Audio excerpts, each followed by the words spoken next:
तो अगर कोई फिजियोथेरेपी की इस तेजी से बदलती दुनिया में अपना करियर शुरू करने जा रहा है, तो आज का ये रोड मैप बिल्कुल उसी के लिए है।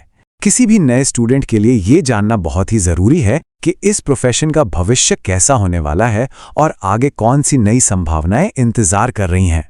चलिए बिना देर किए इस फ्यूचरिस्टिक सफर की शुरुआत करते हैं। इस पूरे सफर को हमने 4 प्रमुख पड़ावों में बांटा है। पहला है द न्यू फ्रंटियर, यानी नई तकनीक और बदलाव। दूसरा, एक सहयोगात्मक वातावरण। तीसरा, सफलता की असली कुंजी। और अंत में हम बात करेंगे ऑटोनॉमस प्रैक्टिस, यानी पूरी पेशेवर आजादी की।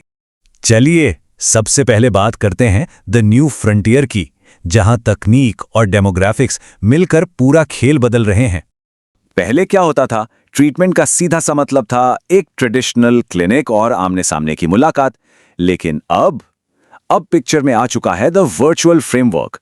टेली हेल्थ की पहुंच इतनी तेजी से बढ़ रही है कि इसने ग्रामीण और दूर दराज के इलाकों की सारी भौगोलिक बाधाओं को एकदम खत्म कर दिया है।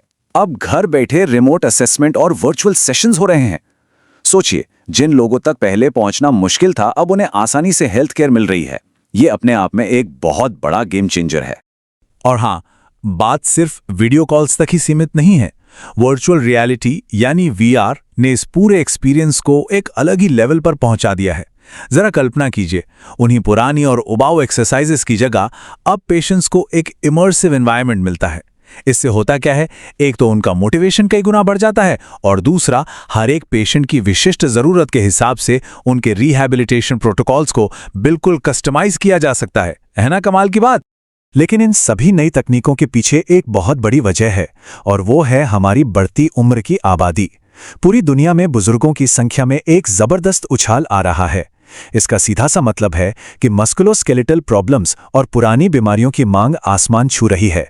और सच कहूं तो इस डेमोग्राफिक शिफ्ट की वजह से आने वाले वक्त में क्वालिफाइड फिजियोथेरेपिस्ट की मांग में जो इजाफा होने वाला है, वो सच में अप्रत्याशित होगा।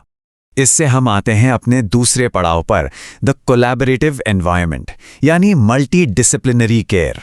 अब वो अकेले काम करने वाले लोन वुल्फ प्रैक्टिशनर का जमाना लगभग खत्म हो रहा है। अब जो मॉडल काम करता है वो है एक पूरी टीम का। एक तरफ हमारे फिजियोथेरेपिस्ट्स हैं जो फिजिकल रिहैब और थेरेप्यूटिक एक्सरसाइजेस पर फोकस करते हैं। फिर फिजिशियंस हैं जो जरूरी मेडिकल निर्देश और एक कोहेसिव स्ट्रैटेजी बनाते हैं। और जानते हैं सबसे खास कड़ी क्या है? साइकोलॉजिस्ट्स, क्योंकि रिकवरी के दौरान पेशेंट का मेंटल वेलबींग और साइकोलॉजिकल सपोर्ट उतना ही जरूरी है। ये शरीर और दिमाग के एक्सपर्ट्स का एक परफेक्ट टीम वर्क है। और जब ये सारे एक्सपर्ट्स मिलकर काम करते हैं, तब बनता है होलिस्टिक पेशेंट केयर, एक ऐसा जबरदस्त अप्रोच जहां शारीरिक कमियों, मेडिकल निर्देशों और दिमागी सेहत तीनों पर एक साथ ध्यान दिया जाता है। असल में रिकवरी के वक्त शरीर और दिमाग का एक बहुत ही गहरा कनेक्शन होता है। अगर माइंड प्रॉपर स्पेस में नहीं है तो फिजिकल रिकवरी भी धीमी हो जाती है। ये पूरी प्रक्रिया का एक बहुत ही महत्वपूर्ण हिस्सा है। अब बढ़ते हैं तीसरे और सबसे जरूरी हिस्से की तरफ, सफलता की कुंजी यानी निरंतर शिक्षा। अक्सर कहा जाता है कि फिजियोथेरेपिस्ट को अपने पेशेंट्स की अलग अलग और जटिल जरूरतों को पूरा करने के लिए जिंदगी भर सीखते रहना चाहिए। और ये बात 100 आने सच है। इस तेजी से बदलती दुनिया में लेटेस्ट एविडेंस बेस्ड प्रैक्टिसेस और नई तकनीकों के साथ अपडेटेड रहना अब कोई चॉइस नहीं बची है। अगर इफेक्टिव और सेफ ट्रीटमेंट देना है तो ये एक बिल्कुल अनिवार्य शर्त बन चुकी है।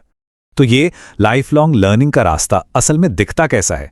शुरुआत होती है बेसलाइन एजुकेशन यानी बेसिक पढ़ाई से। फिर आते हैं वर्कशॉप्स और ऑनलाइन कोर्सेज जो प्रोफेशनल्स को शार्प रखते हैं। लेकिन एक आम प्रैक्टिशनर को एक टॉप लेवल स्पेशलिस्ट बनाने का असली राज क्या है? वो है NIMTT पैरामेडिकल कॉलेज जैसे प्लेटफॉर्म्स के जरिए स्पेशलाइज्ड सर्टिफिकेशंस हासिल करना। चाहे बात जेरियाट्रिक्स की हो, स्पोर्ट्स मेडिसिन की या ऑर्थोपेडिक्स की, ये सर्टिफिकेशंस ज्ञान को एक अलग ही लेवल पर ले जाते हैं। और इस लेवल की डीप एक्सपर्टीज से कोई भी ट्रीटमेंट और भी ज्यादा टारगेटेड और असरदार हो जाता है। सिर्फ एक उदाहरण लीजिए, अगर किसी के पास स्पोर्ट्स मेडिसिन का सर्टिफिकेशन है तो वो उनके पूरे करियर की दिशा ही बदल सकता है। वे इंजरी प्रिवेंशन और परफॉर्मेंस बढ़ाने में एक्सपर्ट बन जाते हैं और इसका नतीजा जॉब मार्केट में उन्हें एक ऐसा कॉम्पिटिटिव एज मिलता है जिसे बीट करना लगभग नामुमकिन हो जाता है। खैर, इन सब बातों के बाद एक बहुत बड़ा और सोचने वाला सवाल जहन में आता है, आने वाले कल के इन फिजियोथेरेपिस्ट की अंतिम मंजिल आखिर होगी क्या? यही सवाल हमें इस रोड मैप के आखिरी और सबसे एक्साइटिंग माइलस्टोन की तरफ ले जाता है। और वो आखिरी पड़ाव है ऑटोनॉमस प्रैक्टिस, भविष्य का परिदृश्य। ये हेल्थकेयर की दुनिया में आने वाला एक भूचाल है, एक ऐसा फ्यूचर जहां हर चीज के लिए फिजिशियन के रेफरल की जरूरत नहीं पड़ेगी। प्रैक्टिशनर्स इंडिपेंडेंट होकर डायग्नोसिस करने में सक्षम होंगे। और इस ऑटोनॉमी को पॉसिबल कौन बना रहा है? वेयरेबल टेक्नोलॉजीज, एआई यानी आर्टिफिशियल इंटेलिजेंस का इंटीग्रेशन और रिहैबिलिटेशन में रोबोटिक्स। इन अत्याधुनिक तकनीकों की मदद से बिल्कुल पर्सनलाइज्ड और डेटा ड्रिवन थेरेपी एक्सपीरियंस तैयार किए जाएंगे।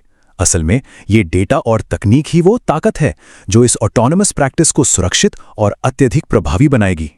तो आखिर में ये सब हमें एक बहुत ही पावरफुल विचार के साथ छोड़ जाता है। क्या अगली जनरेशन के फिजियोथेरेपिस्ट्स सिर्फ चोटों का इलाज ही करते रहेंगे, या फिर क्या वे आगे बढ़कर पूरी कम्युनिटी की वेलनेस को प्रोएक्टिवली इंजीनियर करेंगे? जिस तेजी से क्रॉनिक बीमारियां बढ़ रही हैं, सिर्फ प्रॉब्लम आने का इंतजार करना काफी नहीं है। एक प्रोएक्टिव माइंडसेट ही आगे का रास्ता है। ये पूरी चर्चा यही साबित करती है कि फ्यूचर के लिए तैयार होने का मतलब सिर्फ नई तकनीक सीखना नहीं है, बल्कि कम्युनिटी की भलाई के लिए अपना पूरा नजरिया बदलना है। इस पर विचार जरूर कीजिएगा।